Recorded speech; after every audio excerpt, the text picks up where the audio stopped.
American Timelines is a member of the Queen City Podcast Network, powered by Ortho Carolina. Find out more at queencitypodcastnetwork.com. Hello, fellow podcast enthusiasts. My name is Rachel. And I'm Neil, and together we are a husband and wife duo and the hosts of Mad or Bad, a true crime podcast. Mad or Bad is a true crime podcast with a psychological twist, which takes a look at true crime cases from the UK and around the world. We cover murders, serial killers, disappearances, abuse scandals, and much more. We have a special interest in murders local to where we live in England. However, we also love covering other lesser-known cases from around the world. We also love discussing psychological phenomena and how it relates to true crime. So join us every Monday for a new true crime story where we discuss crime, murder, psychology, and much more. Find us on Apple Podcasts, Spotify, or wherever else you get your podcasts.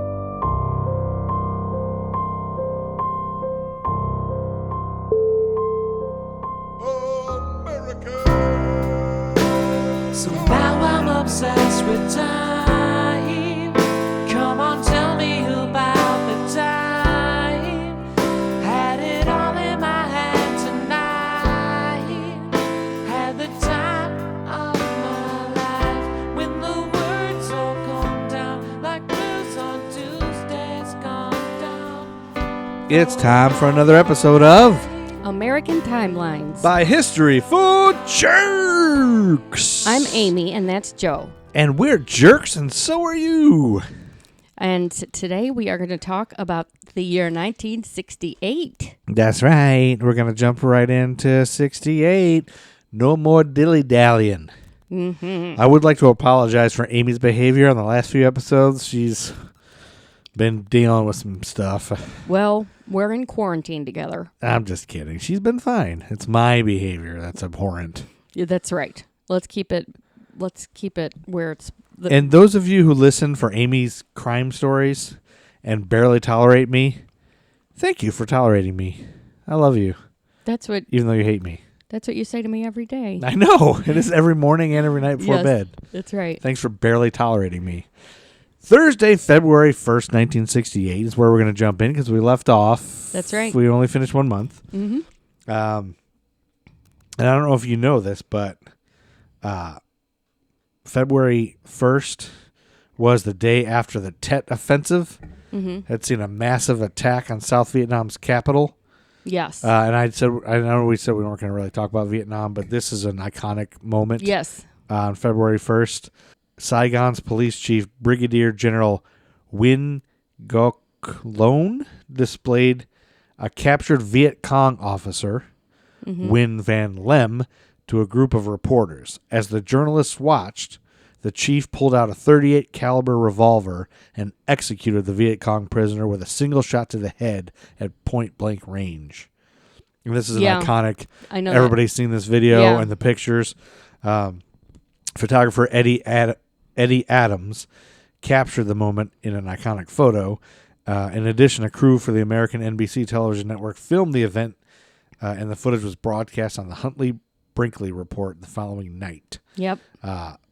Eddie Adams earned a Pulitzer Prize in '69, although this changed the viewpoint of the war in many Americans' eyes. But the victim was, in fact, a Viet Cong revenge squad leader who had killed dozens of unarmed civilians that same day. Oh. But the phrase "fog of war" was invented for events like this. Like you see that, and it makes it real for a lot of people who just were like, "Oh, that was that war over there." You know, right. When people saw that, it was such a tragic and brutal and awful thing to see. That I think brings it home. Yeah, and it really changed people's viewpoints at that point. Like, this is wrong, even though that guy did a whole bunch of bad things. You know, an eye for an eye is not always great. Or is that the saying? An eye for an eye makes the world go blind or something? Something like that. But it's like, he did awful things. It doesn't mean it's easy to see that, I guess. I don't know. But that same thing, that happened the same day while Vince Lombardi was resigning as head coach of the Green Bay Packers following their win in Super Bowl II, and he retained his job as the team's general manager. Meanwhile, while both of those things happened, Pauly Shore was born. God, those last two things were so stupid. The first thing was stupid, too. Vince Lombardi. Yeah, he's like, they call the I trophy know. the Lombardi Trophy. It's just He's a big stupid. deal. He's a pretty big deal. But Pauly Shore, you weren't upset about. I was upset Hey, about buddy. that too. All right. Hey, buddy. He came out and said that while that guy was being shot. He came out and said that. Yeah, that's what he said as a newborn baby. He said, hey, Mrs. Shore, it's a boy. Hey, buddy. All right. That's why she named him Pauly. Friday, February 2nd, 1968, British musicians Ian Anderson, Jeffrey Hammond, and John Evan, who had played under various billings, such as Navy Blue, Ian Anderson's Bag of Nails, and Bag of Blues, appeared in concert for the first time under the name that would become their trademark, Jethro Tull. Yep. You know where they got that name? No. Their talent manager, Dave Robson, had suggested that they borrow the name of an 18th century agriculturalist and inventor, the Viscount Jethro Tull. He lived from 1674 to 1741, who had invented the horse-drawn seed drill that revolutionized agriculture. Robson's reasoning was that the name had a nice, grubby farmer sound to it. Mm-hmm. Now you know where Jethro Tull came from. I do. And then the very next day, the Lemon Pipers take over the #1 spot on the Billboard charts with Green Tambourine. Green tambourine. Yeah, that's kind of how it goes. Yeah. I don't remember the rest, but it's all 70s. I like it. It's kind of a good 60s song. Mm-hmm. And that brings us to Thursday, February 8th, 1968, which I don't know if you know, or if this. Are you going to cover the Orangeburg Massacre? No. Oh. Well, this brings us to Thursday, February 8th, 1968, where you have something that happened the same day Oh, yeah. as the Orangeburg Massacre.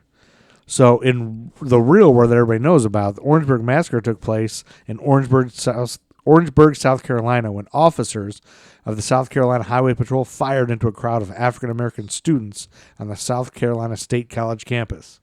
Really? Yep. 3 students, Harry Ezekiel Smith, 19, Samuel Hammond Jr., 18, and Delano Middleton, 17, were killed. Another 27 were wounded. Middleton, who was a high school student, had been visiting friends on the campus and was shot 4 times. The previous Monday, the college's NAACP chapter had organized a move to desegregate the All-Star bowling lanes near the campus, and a brawl broke out the next day when more African-American students showed up at the bowling alley. And then the day after, tensions were high as students made plans to picket the Orangeburg City Hall. The triggering incident was when a group of students was building a bonfire on the edge of the campus near the highway patrolman's command post. Someone, they don't know who, threw a piece of wood, and whether intended or accidentally, it struck a patrolman. When other officers saw the man fall down, they began firing into the crowd. Of course. But I understand you have something happen that same day. And also in South Carolina. Really? Yes. Wow. Is that weird? So somewhere near this Orangeburg Yeah. spree. That's why I kept asking. Are you sure you're not covering that? No, I'm going to talk about the Gaffney Strangler. Gaffney, South Carolina's not too far from here. I know. It's like Gastonia. No, No? Gastonia is in North Carolina. Oh. Gaffney is, I'm not exactly sure where it is, but Gaston County is what I'm thinking of. Yeah, you're thinking of Gaston County. Gaffney is in South Carolina, and I know some people from there, I think. All right. So it's a small town in 1968. It's a I know small the town. people that are from there just talk about the boiled peanuts Oh, they have there. by the way, I got this pretty Uh-oh. much entirely from an episode of A Crime to Remember on the ID channel. So I'm going to pretty much just describe this episode, and now you don't have to watch it. Okay, so shout out to the ID channel's A Crime to Remember. All right. So it's a small town. Yeah. Everybody knew everybody, Okay. kind of thing. I love those kind of towns. And then it had all the problems with Jim Crow, and they were trying to integrate it, Yeah, and the South, it was all that was going on. On February 8th, 1968. Oh, the same day that all that stuff happened, but also the same day that the classic science fiction film Planet of the Apes premiered in New York City. Yes. And when Gary Coleman was born, that same day? Yes. The great Gary Coleman. Rest in peace. A reporter, I guess it was the editor of the newspaper there, Bill Gibbons, received a phone call. Okay. The caller... So far, checks out. The caller said, get 3 pieces of paper out, number them. I have to tell you 3 stories. Okay. And Bill didn't recognize the voice except it was a male voice. And the first paper, it said Nancy Christine, dirt road, turn off 1/4 mile into the woods toward I-85, pile of brush. Oh, boy. The second one said Nancy Carroll Paris, downstream from Ford Road Bridge, in water on the downhill side, you'll find the body. And then the third one said Annie Louise Dedman, Jerusalem Road, 1967. And so... Can you say the first two names? Were they the same name? No. What was the first Nancy name? Christine Was the first first name. one. Nancy Carroll Parrish was Oh, the so second two one. Nancys. Annie Louise Dedman. Yes. That's confusing. So he takes the notes to the sheriff because the caller says, "Don't go by yourself. Go get the sheriff when you go." So Gaffney, I'm just looking, is between Spartanburg and Gastonia. So it's that way. Keep going 85. Okay, I thought so it you know was where near 85 is. Gastonia. So yeah, it is. I guess it is kind of Blacksburg. Mm-hmm. You know where that is?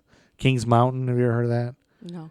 Okay. Anyway, so he goes to the sheriff and shows him the notes. So they go to the bridge off of Ford Road. They go there first because it's like the closest one. Yeah. And they find the nude body of a woman. And she's like down in the water under the bridge. Oof. And there are bluish marks around her neck from strangulation, like a real thick mark. She'd been dead no more than a day before Bill Gibbons had got the call. The body was identified as Nancy Carroll Paris. Okay. And that was the same name that the caller had Just like said. you said. Yes. So then they go to the next location, Chain Gang Road. And this is a place secluded a few miles out of town where like young lovers would go to make out kind of thing. Okay. There they found they looked through all the brush trying to find in the pile of brush. And more people came out to search, and it kind of became a big, like people in the town are starting to be aware of what's going on. And then they find the body of Nancy Reinhardt, 14. Again, she was strangled and dead at least a week. So Gaffney, just so you know, like here's how you'll know it. I just Googled it just to see where it is, and the Google road map shows that giant water tower. It looks like a peach. Oh. I always thought that was in Georgia, but it's in Gaffney. Okay. You've seen that? It looks don't like know a if I peach. It's got have. like a stem sticking out of it, I think. Anyway, Okay. I think you've seen it. Anyway, go ahead. So Nancy's mother had reported her missing a week ago, but the sheriff thought she was a runaway at the time. So when they got the note, they hadn't put it together because the name on the note, it said Tina Reinhardt, but her given name was Nancy Christine. The note said Nancy Christine. All right, but her given name was Tina. Yes. So when they got the call, they didn't put it together. Anyway, that's not here and over there. It's nowhere. The caller had said that the third body was at Jerusalem Road, which was a road in a neighboring county. Okay. They called the sheriff there, and and they said that's where. And then the sheriff was like, "Oh, that's where Miss Desmond was found." Or at least investigate. There was a woman named Annie Dedmans, and she had been found 6 months earlier on Jerusalem Road. Okay. So She they was had found on her. May 20th, 1967. Oh, she was found the same day that the Miss USA pageant was on, the 16th annual, and the winner was Sylvia Louise Hitchcock. It was that year that Sylvia It Louise was. Hitchcock won Yes. from Lake Wales, Florida. Yeah, Yes. it was that one. She had been naked and strangled as well, but it had been 6 months earlier. So Okay, so ugh. her husband was serving time for her murder. Oh no! So this guy did all three of them. Well, he's in jail. He couldn't have No, I done mean, it. what I'm saying is this guy did it, so the husband's innocent. Right. The guy who called, Right. or unless he's calling from jail. Okay. Boom, boom, So there's boom. 3 girls murdered, Okay, right? gotcha. It's a huge event in a community that's unfamiliar with this kind of violence. Okay. Up until then, the most the sheriff had been dealing with was expired fishing permits. So they couldn't. I'm going to ask my friend who's from Gaffney if they know about this. So they called the state police. Okay. And they had Tina Reinhardt's mom come in, South Carolina police. and they interviewed her. Yep. And she said that Tina told her sister that she was going to go see her mom at work. Okay. And she had left her house at about 5:30 in the morning, and she had never showed up. She was on foot. She'd never showed up. It's early to be going to somebody's work, don't you think? I do, but that's what they said. All right. So all 3 women had been strangled with an implement of some sort because it was a real thick line around their neck. Yeah. Miss Paris and Tina had both been raped. Nancy Paris, the woman found in the water beneath the Ford Bridge, was a young housewife, and rumors were that she and her husband Monroe would fight from time to time. Her husband Monroe? Yeah. Monroe? Like Yeah. the same name of the guy from Yes. It's Your Move? Too Close for Comfort. Too Close for Comfort. Okay. I got those mixed up. He said they fought just like... Too Close for You knew that. Yeah, it's What's embarrassing. wrong with you? But then they went and they interviewed him, and he said they just fought from time to time, just like any other married couple. And they had gotten into a fight the night she disappeared, and then she took the dog for a walk and left, and then they never... he didn't find her or the dog until they found her dead body. Quick question about Too Close for Comfort. Was that Jim J. Bullock? Were you even listening to me? I kind of half listening because I really was. I'm more of a Too Close for Comfort fan than I am a rape fan. So the neighbors also could give Monroe an alibi. They knew that he was home the night she disappeared. So he was discounted fairly quickly. The police Okay, said he's he innocent was, at least, so I can drop the Too Close for Comfort. Yes, because all I please. can do is picture that guy from All Too right. Close for Comfort. All right. The only thing the girls had in common was that they had gone out for a walk and never come home.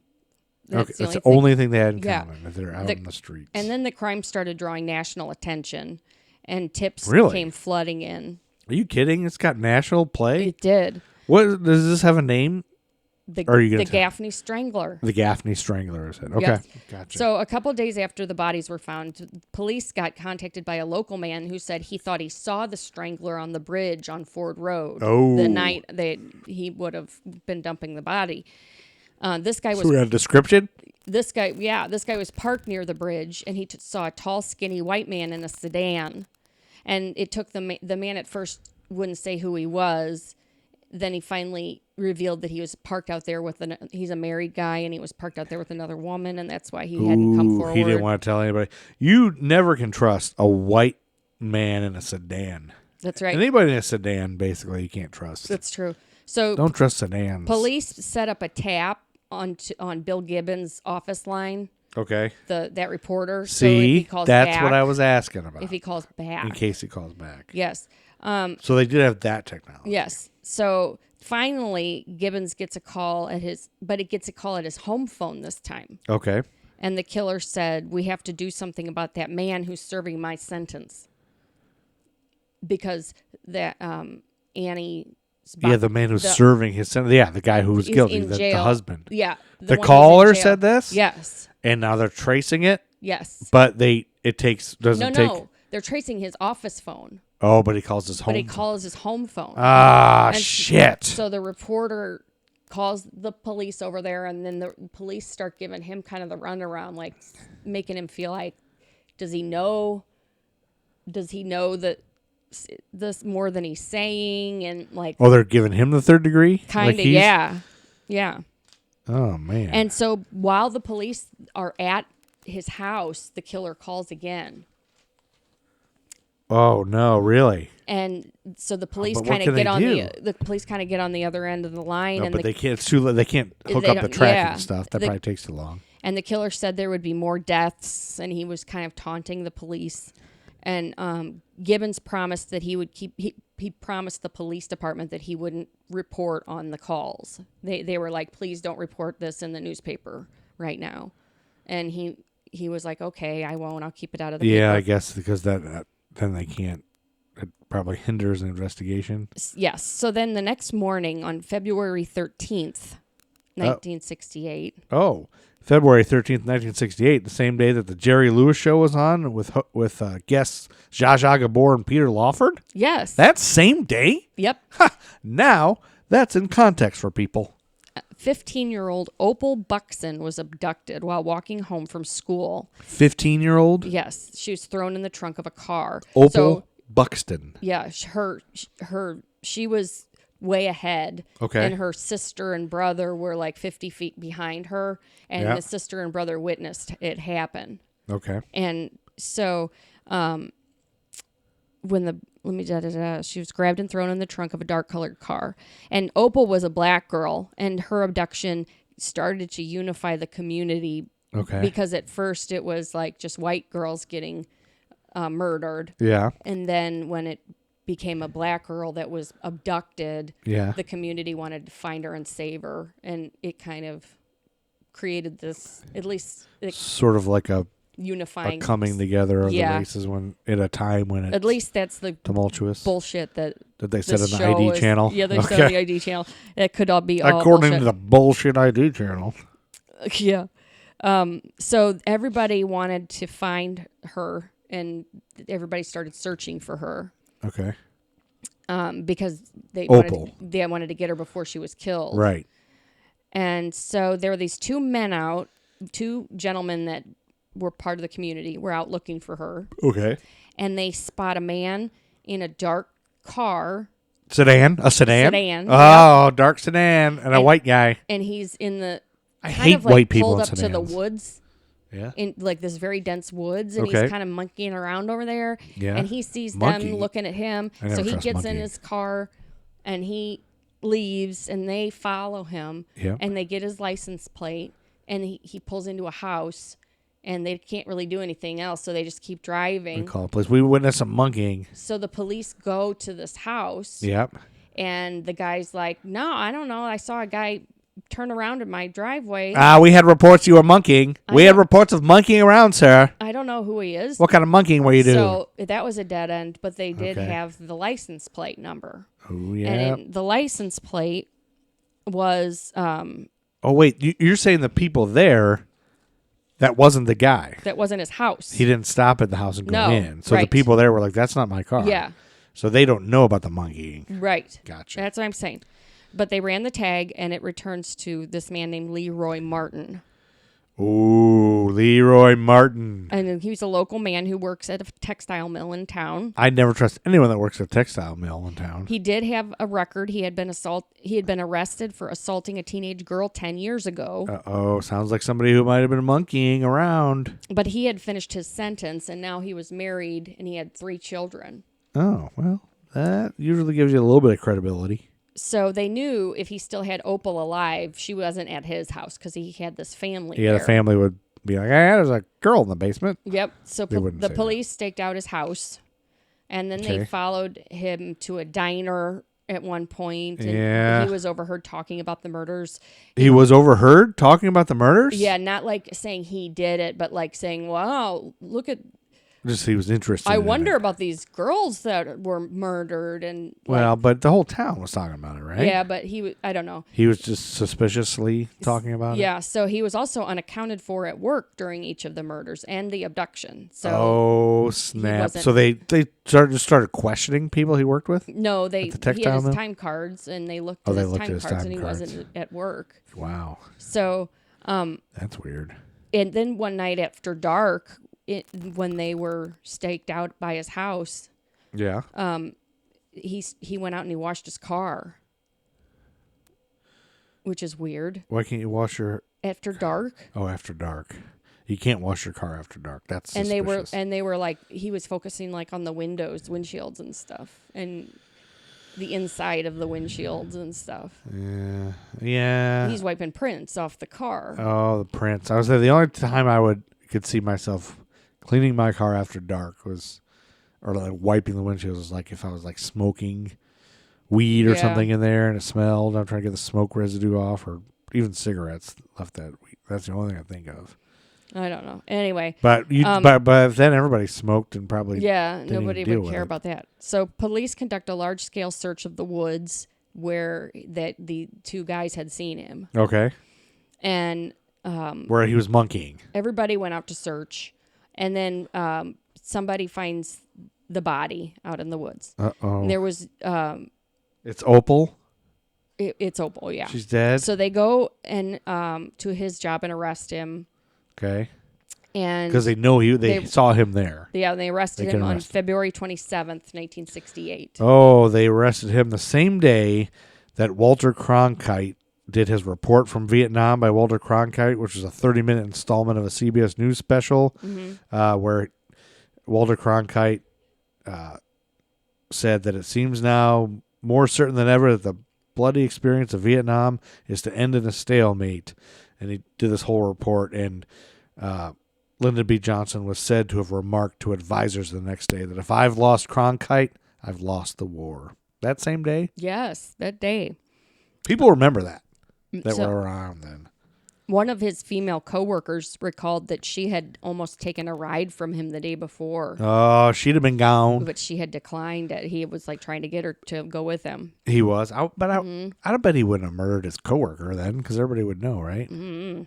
So police knew they had him, but they needed a confession because they did not have a lot of evidence. It was all circumstantial. But they knew, like, from the calls, all the calling to the reporter, that the Strangler kind of liked attention. Yeah. So they tried not to give him any attention, and they kind of just let him talk in the back of the squad car on the way to the thing. And So he's still seeking it. he's like trying to ask him questions and stuff, and then he finally starts talking about it. Like he says, the first one was the easiest and the hardest. And Okay. he seemed like kind of proud while he was talking about it. Yep. And he said he did it, all 4 of them, with his belt. And he wanted to take credit for the murders. He wanted to make sure they gave him the credit. Yeah. So he was like really into it. And he What about his wife and kids? He also said he went back to the bodies and had sex with the corpses. Can you say that into the mic? Sorry. He also said he went back to the bodies and had sex with the corpses. That's disgusting. He had actually attended Tina's funeral and spoken to the girl's family. Wait a minute. Which is actually not uncommon. That's actually common for people to do that because they want to be in. Let me ask you this. I never thought about this. Like, because usually these guys don't have a family. But he's married with kids, right? Right. So if he's actually sleeping with his wife, and after sleeping with a dead body, Yep. isn't that like, can't she sue or something? Like, that's It's like you're sleeping with, you put that in. It's gross. Ugh. Yeah. I think that would be the least of her worries, honey. So, No, but it's a worry. little is known about Leroy's past, except he was born and raised in Gaffney.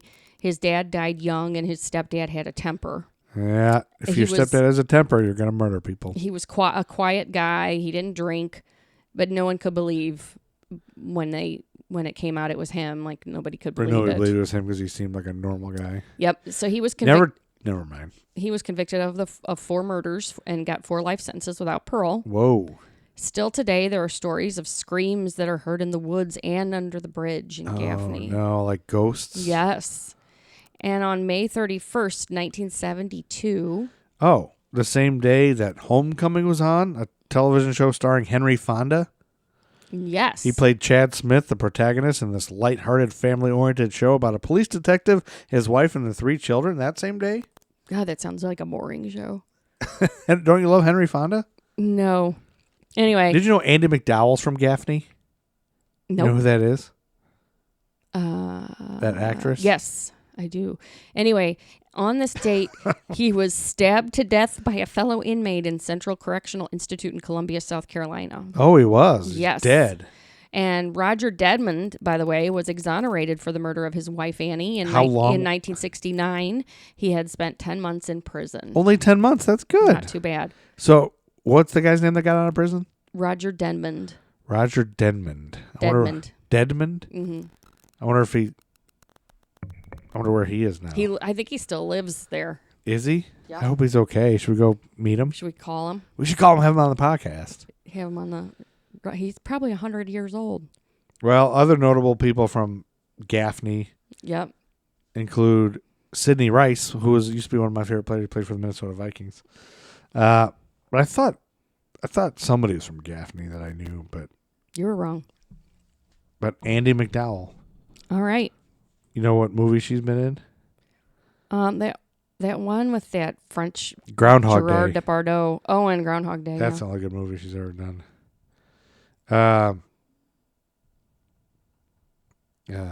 Was she in that weird sex one with James Spader? What was that movie? Andy McDowell was? Yeah. Sex, Crash? Lies, and Videotape Oh. or something. That's the one where they're having sex after having car accidents? No. James Spader's been in some creepy stuff. Yeah. Isn't that secretary one where the Yeah, secretary is like bondage and He's stuff? always a weirdo. Yeah.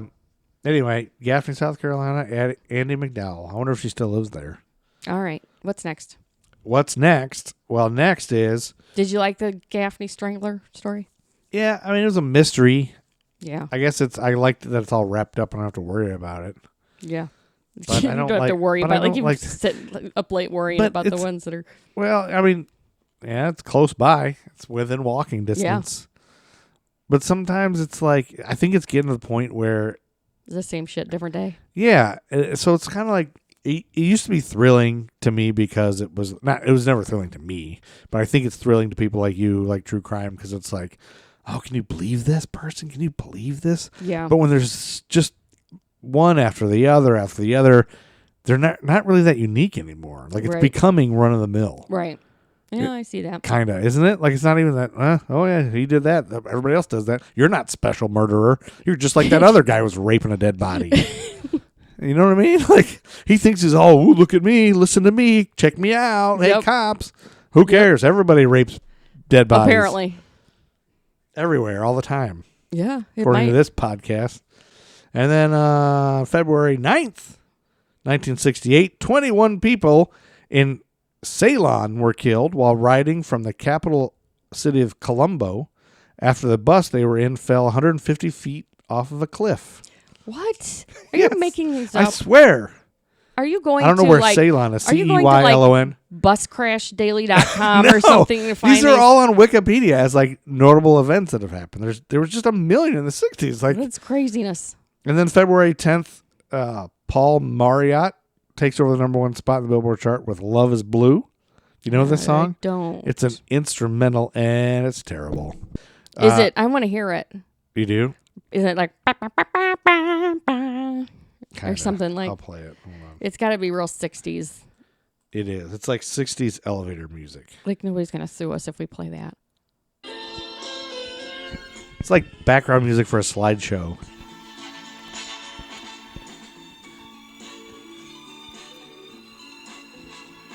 I'll kick your ass and I'll fuck your dad and I'll kick your ass again. Murder, murder, murder. Rape, rape, rape. It's American Dynamite. Break it down. It's got an organ in it. They always did. 60s music had to have organs. This is terrible. Awful. #1 song. That was a #1 song. There's some shit that's been #1. Monday, February 12th, 1968, the Memphis sanitation strike began in Memphis, Tennessee. Oh boy. After the city's 1,300 garbage men walked out on strike because of low pay and unsanitary conditions. God, that because Martin Luther King wasn't assassinated till April, so that sanitation strike started. It started in February, February and it was 12th. still going on in April. Yeah, so this is the one where these workers went on strike. Can you imagine? Because they had defective equipment that led to the death of 2 workers on February 1st. Civil rights activist Martin Luther King Jr. would come to Memphis to support the strikers and would be assassinated there on April 4th. Can you imagine? I don't think he having, came in February, but that's when it started. What I'm saying is, it's a sanitation strike. Yeah, So they're not picking up garbage right for months. for months. Yeah, Ugh. I don't think they produce as much garbage as we do now. It's still Like that if would be a the lot. garbage doesn't come 1 week, or we forget to put out 1 week, we're buried in it. overwhelmed. Mhm. I don't think people had individually wrapped wrapped everything. cheese slices and everything in the world, Yeah. and people had to burn their garbage or eat it or have Yeah. sex with it or something. 60s people were weird. All right. Friday, February 16th, 1968, an arsonist killed 12 people inside a bar at the Randolph Hotel at 107 West Reed Street in Moberly, Missouri. Whoa. I figured you would like this one. It's Yeah. murder. William Edward Coleman, angry after having been banned from buying drinks at the Randolph Tavern, was identified as the man who walked in with a 5-gallon bucket filled with gasoline, splashed it throughout the tavern, then set fire to it at about 3 in the afternoon. Oh my God. The 4 women and 8 men who were killed, granted it's 3 in the afternoon Yeah, at the bar. at the bar on a Friday, but they were killed because they had rushed to the back of the bar in the mistaken belief that they were heading to an exit. And there was no exit in There was the no back. exit in the back. They went to the back and there wasn't one. Yeah. Oh, man. Coleman would be convicted of the murder of one of the victims on September 25th, 1969, and sentenced to death, which would become a sentence of life imprisonment after the 1972 decision invalidating existing capital punishment laws. Okay. Missouri. Yeah. That same day, the NBC television network announced that Star Trek, tentatively set for cancellation, would be renewed for a third season, with the decision having been made following a well-publicized letter-writing campaign. A voiceover at the close of that evening's episode informed the viewers and asked them that no further mail need to be sent. You said nude. Nude? Yeah, you said renewed. That's all you got in the whole Yep. Star Wars thing? I said Yep. nude. Yep. I mean, Star Trek thing. Sorry, nerds. And on Monday, February 19th, 1968, Allen Ginsburg and a rock band called the Fugs performed a mock exorcism at Senator Joe McCarthy's grave. Whoa. They were doing it to exorcise and purify his spirit. U.S. Senator Joseph McCarthy, whom the term McCarthyism was coined, notoriously fueled Cold War tensions in the 1950s with his allegations of communist subversion in America. Armed with a list of names, he claimed Soviet spies and sympathizers had infiltrated the government in droves, along with homosexuals. He also was very homophobic. I don't know if you knew that. Yeah. So that's why they were picking on him. Yeah. McCarthy was censured by the Senate in 1954, and he died in 1957. His body was returned to his home state of Wisconsin. Robert F. Kennedy went to his funeral, and McCarthy was interned in the St. Mary's Parish Cemetery along the Fox River. And a decade later, at the height of counterculture, the legacy of McCarthy lived on, and a politically subversive band called the Fugs found themselves in Appleton on tour in 1968, where they performed at the Cinderella Ballroom. And so the following day after their concert, they gathered at his grave to summon the dead senator and chastise him for his homophobia and for the lives and careers his falsehoods ruined. Fugs member Ed Sanders described the ritual in his 2011 memoir, Fug You. The next morning, the Fugs and Ginsburg, plus maybe 50 to 75 friends, gathered at his grave on a chilly winter hill and performed the exorcism, which enraged right-wing commentators. I chanted a sing-song conjuration of deities and power words, similar to what I had done on the Pentagon at the Pentagon exorcism. Remember when they're trying to levitate the Pentagon? With Allen commenting on the Great Red Baiter's homophobia. He led forth with an invocation to bisexual Greek and Indian gods. They convinced a young woman to array herself on the top of the Senator's stone. It's an offering in the nude. When the ritual was finished, everyone was asked to leave a gift on McCarthy's gravestone. They left things such as a bottle of Midol, a ticket to the movie The War Game, a stick of English leather cologne, one stuffed parrot, a chapstick, some roses, some other flowers, a Get Fugged button, sugar wafers, and 2 seeds of marijuana. An enraged radio personality in Chicago claimed the group urinated on McCarthy's grave, but Sanders wrote, "We try to be dignified and respectful." The exorcism was recorded and can be heard on a video online if you want to see it. Have you heard it? No, I didn't.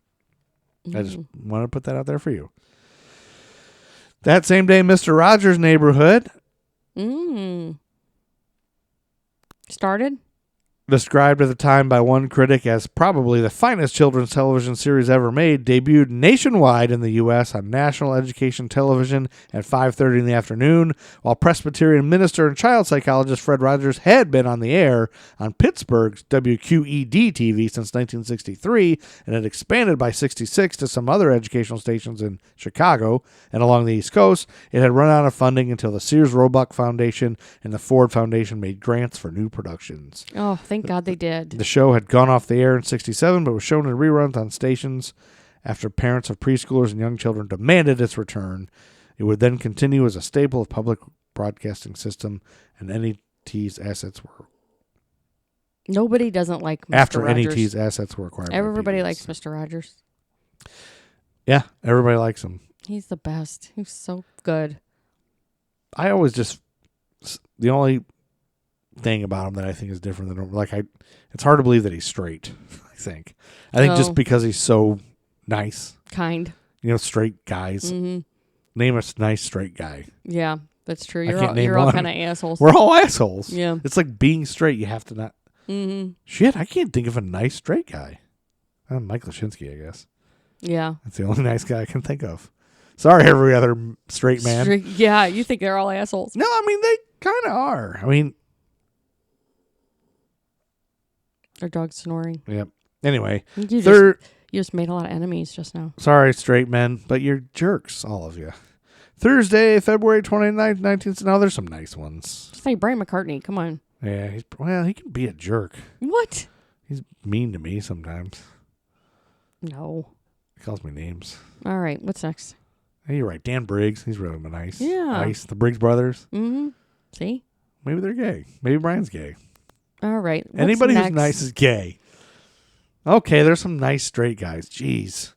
Thursday, February 29th. And there's some bitchy gays. Yeah, that's true. That's true. But I guess Mr. Rogers just seems a little effeminate. Maybe. All right. Maybe it's not because he's nice. Who cares? Something about him. I'd like to. Stop it. Thursday, February 29th, 1968, U.S. President Johnson made an unscheduled appearance at the Pentagon for the farewell ceremony for outgoing Secretary of Defense Robert S. McNamara. Johnson became the first U.S. president to be trapped in an elevator when he, the secretary, and 11 other people were caught between the second and third floor when the elevator became stuck. It took another 12 minutes before maintenance men could release them. Johnson joked, I never knew it took so long to get to the top in the Pentagon. While McNamara said, this is what's wrong with there being 29 days in February, because it was a leap day. Oh. And he probably had his giant wiener out. He probably did. He's probably swinging it around. That same day, leap day, Thursday, February 29th, the 10th annual Grammy Awards were held in Chicago, Los Angeles, Nashville, and New York City. Big winners included the Beatles and George Martin for Sgt. Pepper's Lonely Hearts Club Band and Johnny Mann for Up, Up, and Away. Up and away in my beautiful balloon. I totally get that. That's the best. Mm. That song was always in my head when I was 16 years old and I worked at Murray's Auto Parts. They played it over and over on the Murray's Auto Yes. Parts channel.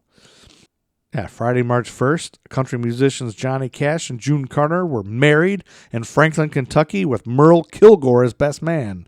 Oh, yeah.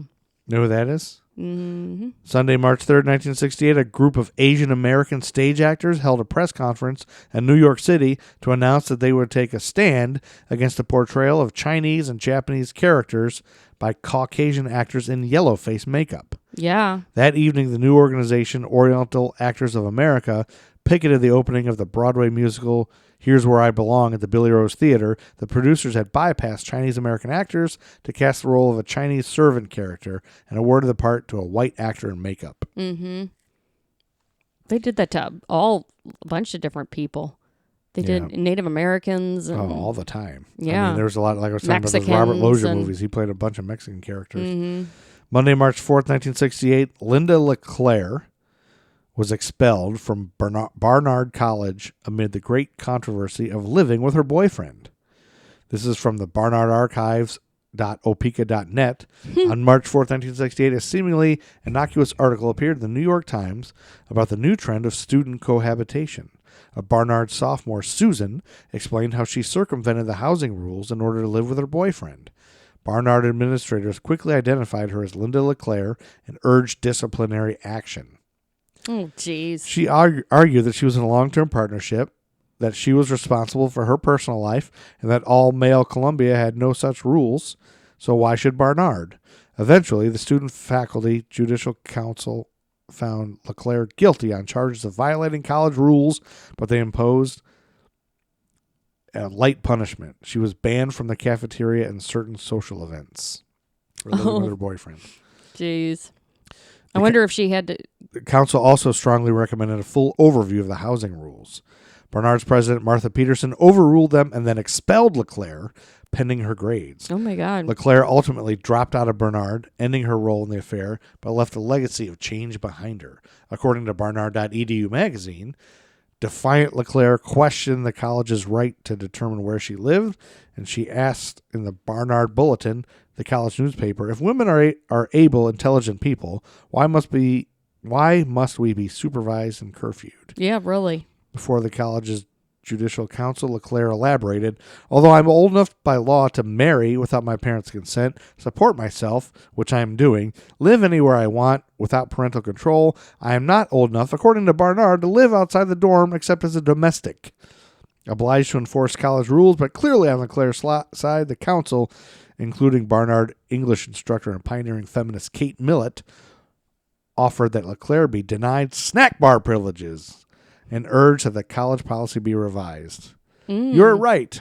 We can't stop you, but you can't have any snacks. I know. We're taking away your snacks. Yep. And then press reports were picked up nationwide, and it got all crazy. And then Peterson vetoed the council's ruling and considered expelling LeClaire. But over the weeks that followed, Bernard students, including a delegation that presented Peterson with a petition signed by half the student body, rose in LeClaire's defense, and the group threatened to stay until Peterson agreed to accept the council's ruling and allowed LeClaire to remain. And Peterson relented and then went back on it. Okay. And then Tuesday, March 5th, 1968, the star of the 1968 film adaptation of Romeo and Juliet, Olivia Hussey, was only 15 years old when she appeared nude in the film. She was unable to attend the Great Britain premiere as a result. Oh, they were mad at her? I guess. That's I mean, she weird. shouldn't have been nude in a film anyway, right? 15-year-old? Yeah, that's a little too young. It's wrong. Thursday, March 7th, That was Brooke Shields. Yeah, she was 10 Was she really? or 12. We remember. I know we did talk about it. I couldn't remember. 12, I think is what it was. And remember, I made your mom apologize. Yeah, that's right. Thursday, and she did. Yeah, she did. She apologized on behalf of all humans. Thursday, March 7th, 1968, a drunk and apparently suicidal driver killed himself and 19 passengers on a Greyhound bus outside of Baker, California, when he drove westward on the Interstate 15 eastbound lanes and caused both his car and the bus to burst into flames. Oh, man. Michael Berry, a 39-year-old cook who was reportedly depressed over a divorce and failure to have a song published, Decided to go on the wrong way. Yeah. The bus carrying 31 passengers who were on their way to a weekend in Las Vegas departed Los Angeles at 12:01 in the afternoon and had gotten 3 miles east of Baker when Barry's car crossed the median from I-15 west and caused the collision at 3:55 p.m. The bodies of the 19 passengers were burned so badly that positive ID would not be completed until almost 2 weeks later. Yeah, I've heard That's different awful. stories of people doing that. Yeah. Like a suicide. Suicide in the car. That's awful. Going the wrong way. Yeah. Ugh. Ugh. Why? How? And then you're not going to believe this, but Friday, March 8th, 1968, 22 people, most of them students, were killed near the city of Afyonkarahisar in Turkey when the bus they were riding in skidded on a slippery highway and fell into a 600 feet deep ravine. Oh, my Lord. Don't ride a bus in the 60s. No. They're all like in tropical places, though, right? Yeah. Well, they fall off a cliff, but the other bus was killed by... There's 2 buses in a row. Just don't get on a bus in the 60s. Yeah. Wednesday, March 13th, 1968, the release of nerve gas by the U.S. Army killed thousands of sheep on a farm 27 miles away from the Army's Dugway Proving Ground in Utah. Poor sheep. An F-4 aircraft had sprayed 320 gallons of the nerve agent VX in a target deep within the restricted proving ground, then released the emptied tanks. 2 days later, ranchers in Skull Valley in Tuel County, Utah, began reporting that their herds of sheep had become ill, with 6,400 of the animals becoming seriously ill. Those that did not die from the gas exposure would be euthanized. Initially, the Army denied that it conducted any outdoor nerve gas tests in more than a year, but on March 21st, the Army Testing Command would acknowledge the test in a letter to U.S. Senator Frank E. Moss of Utah, and an aide to the senator ignored or was unaware of the fact that the Pentagon regarded the letter as private and released it to the press. No human beings were affected by the VX contamination, but the U.S. Army would admit its negligence and pay $376,000 to compensate farmers for their lost livestock, and another $198,000 for damage to their grazing lands. And then Thursday, March 14th, 1968, a much more serious event. ABC aired the final original episode of ABC's Batman television series with Adam West and Burt Ward. Pour one out for them. Yeah. Pour out a beer right now. Open up a beer and pour one out. I don't have a beer. The Sorry. final guest villain was Zsa Zsa Gabor as Minerva in a 30-minute episode titled Minerva, Mayhem, and Millionaires. Love it. We should ask my giant-headed nerd brother if Minerva is a known DC comic villain. Yeah. Because I don't. Do you know? No. How should I know? I don't know. You're a nerd. I am not a And then nerd. Saturday, March 16th, 1968, Otis Redding, Sitting on a Dock of the Bay, becomes the #1 song That's right. in America. Was he had already died, right? Yeah, remember he had Yeah. recorded it, and then he died, and then it became #1 Posthumously. posthumously. Yes. I can't hate that word. Posthumously. And then Monday, March 25th, 1968, the 58th and final original episode of The Monkees was aired on NBC television in the United States. The series had premiered on September 12th of 66. A historian would later write, though the Monkees boasted some great individual musicians, it was their television show that rocketed the group to a whole new level. Oh. And then Thursday, March 28th, 1968, a protest march by striking sanitation workers down Beale Street in Memphis, Tennessee, began peacefully with Martin Luther King Jr. and Ralph Abernathy at the forefront of 6,000 African Americans, but degenerated into violence and looting and the shooting of police by a 16-year-old boy. Larry Payne, a high school student in Memphis, was shot at close range by a city patrolman while attending a protest march during the Memphis sanitation strike. While the officer claimed that Payne had been stopped from looting and that the youth had threatened him with a knife, no stolen property nor a knife could be found to support his statement. Yeah, right. And 25 civilian witnesses said that Payne had emerged from a room empty-handed when he was shot. Yeah, the more like. Yeah. And I think that the next thing I have is real long, so we'll end it there. Okay. If you're good with that. Yes. And we're just setting up the precursor for the MLK. Yes. It'll probably be next episode, right? Are you going to cover it? Are you doing that one? I don't know. It should be a special episode, maybe? I don't. It's definitely not funny. It's not funny, and I don't know if there's not a conspiracy around it either, I don't think. It's just awful. Yeah, I mean, because we did, JFK we did because it was a conspiracy. And then Elvis we did because he died in the shooter. Well, and he's Elvis. What does that have to do with anything? He is awesome. Elvis don't mean shit to me. All Quote right. Chuck D. It's time to get out of here, Chuck Berry. Let's get the hell out of here, Chuck Berry. Get out of the bathroom. Stop taking pictures. Thanks for listening. You guys, I got to say, we got to thank you, the listeners, for making us the #1 podcast on Apple right now. It's amazing that we're the #1 for Are you being sarcastic? It's like 15 weeks running. We've been the #1 podcast on Apple. It's amazing. Thank you. It's humbling. I can't believe it. This is such a weird world. It's almost as if that's a lie. I know. Why is it a weird world? It just is right now. Like, What does that have to do with us being everything #1? seems weird right now. Everything in the world seems weird. Okay, well, we're not the #1 podcast. That would be Definitely weird. not. Okay, I thought maybe you thought that was real. No. And then that you were saying that's what was weird. What's No. weird? Just never leaving the house? Yes, and not the uncertainty of life. Yeah, it's hard to know when things will get back to normal. It's just weird. Yep, I miss honking at people in traffic.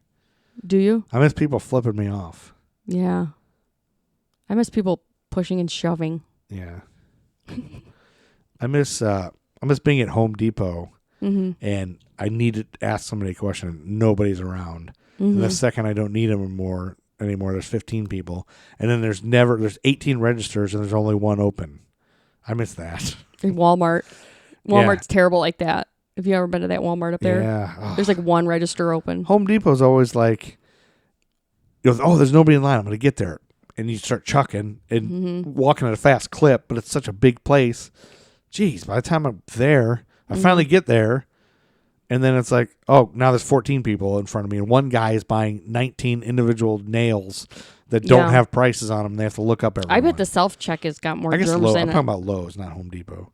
I bet the self-check has got more germs in it than regular. The thing is, you can't shop because the dirtiest thing there is those checking out, those credit card machines. But you have to put your hands on so much more during the self-check. You don't really have to touch too much. Somebody else is doing it. Yeah. You still got to touch the screen to do your... You do, but... Unless you have that tap it. That's pretty cool. What's that? Where your credit card has the tap it symbol and the thing's got the tap it. You just tap it. You don't have to stick it in and touch any buttons. Oh, really? You still have to push approved or yes or something. Yeah. But I usually just push it with my dick so I don't get my hands dirty. They should go back to the cashier doing it. Remember at the beginning, you would just hand your card to the cashier. Because we didn't know how, because nobody knew how to do But you still have to sign for it, so there's that. You should flash a tit instead of signing for it. I just show my dick. Well, you do that anyway. I show my dick. I put my dick on the thing. I push all the buttons on my dick. It's hard because I have to I wonder if you can get... I have to ask them to get a stepladder. Well, see, out. it's not that... Can you get a stepladder out so I can put matter. my dick on this? It's not that you... It might work because it's not that the germs seep through your skin. It's that you are touching something and then you're touching your face. Oh, shit. That wouldn't work unless for me you have your dick touching your face a lot. I do. That's the thing. Which is anatomically impossible. No, it's... I wipe my dick on other things I quickly put on my face. True. So that's the problem. That's a problem. It's always a problem. Like a bag of Cheez-Its. I put my dick in that, and then I eat the Cheez-Its. And then you got cheese dust all over yourself. With that word touching my wiener. Yeah, you're right. This pandemic's rough. It is. I told you. It's a weird world. No more Cheez-Its that were touching my dick. What are we talking about? What's happening? I don't know. Yeah, this is what we think of the pandemic. I don't know anymore. Anyway, back to normal next week. Pandemic's lifted, and we're all going to go out and do things. Yep. No, soon we will. It'll all be back to normal. And everybody will listen to this like, oh, listen to that weird episode where the guy was talking about putting his dick in Cheez-Its. Like, that's something different from any other episode. It is. No, every other episode is completely normal. I'm completely normal. I never say anything weird. I'm a journalist. Thank you for listening to episode 108, the greatest episode of the greatest podcast. Dan Briggs is listening at home while he's supposed to be working. 109. Oh. Didn't you say that? Shit. I did. I don't think anybody cares. Nobody cares. Did I say 109 at the beginning? I don't remember now. I shouldn't have brought it up. It is 109. Sorry. Okay. But I was just saying how last episode was the so best. Much better. This one sucks. Yeah. Anyway, I keep mentioning Dan Briggs. Yep. But he keeps thanking me, so I'm going to keep mentioning every episode. All right. That's all you got to do to get he lives in Toledo. Joe's Look him heart. up. He's a good friend. I love it. Bye. Bye. Bitches. I also have 2 minutes and we want to When you were all along the watchtower, kissing the sky, well, I was barely a glimmer in my young daddy's eye. I said that we're so tired of hearing about the 60s. One more time, I said we're so tired of hearing about the 60s. Well, make me shut my mouth now. Alice was his tempting town. Now you're stealing gold money for the president's ball. We're so tired of hearing about the 60s. American Timelines is a member of the Queen City Podcast Network, powered by Ortho Carolina. Find out more at queencitypodcastnetwork.com.